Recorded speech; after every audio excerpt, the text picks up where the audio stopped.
మంగళవారానికి అధిపతి కుజుడు అవుతూ ఉంటాడు.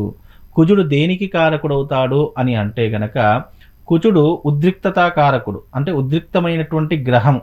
ఆ గ్రహము యొక్క ప్రభావము చేత మంగళవారము గనక ఏదైనా శుభకార్యము చేయడం వల్ల అది ఆ గ్రహం యొక్క ఎఫెక్ట్ పడి, అంటే ఆ ప్లానెటరీ యొక్క పొజిషన్ యొక్క ఎఫెక్ట్ పడి మంగళవారానికి ఏదైనా శుభకార్యం చేశామంటే అది అమంగళంగా మారుతుంది.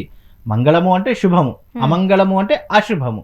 కాబట్టి ఇక్కడ మంగళవారం రోజున చేసేటటువంటి ఏ శుభకార్యమైనా ఆ గ్రహం, అంటే కుజగ్రహం అనేటటువంటి గ్రహాల్లో పెద్ద గ్రహం కుజగ్రహము. అలాగే భూమికి కుజుడికి చాలా దగ్గరి సంబంధం ఉంది.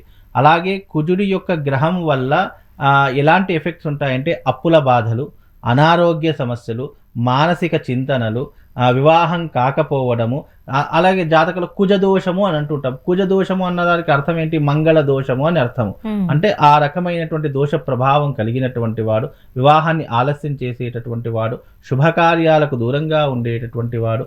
అలాగే కొన్ని కార్యక్రమాలు మంగళవారం రోజున చేయకూడదు. ఎందుకు అనంటే గనక అవి అమంగళానికి దారి తీస్తాయి. అమంగళమైనటువంటి కొన్ని పనులకు దారి తీస్తాయి అని చెప్పి శుభకార్యాలు చేయకూడదు అని శాస్త్రమైనటువంటి నిర్ణయము.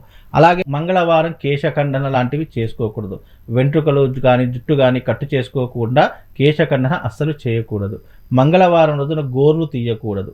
వివాహాది శుభకార్యం ఇప్పుడు మన తెలంగాణ ప్రాంతము, ఆంధ్ర ప్రాంతం మంగళవారం శుభకార్యం చేయరు. కానీ మహారాష్ట్ర వైపు వెళ్ళారనుకోండి, మంగళవారం శుభకార్యాలు చేస్తూ ఉంటారు. హ్మ్. మంగళవారం రోజున వివాహాది కార్యక్రమాలు చేస్తూ ఉంటారు. మంగళవారం రోజున గృహప్రవేశాలు కూడా చేస్తూ ఉంటారు. అంటే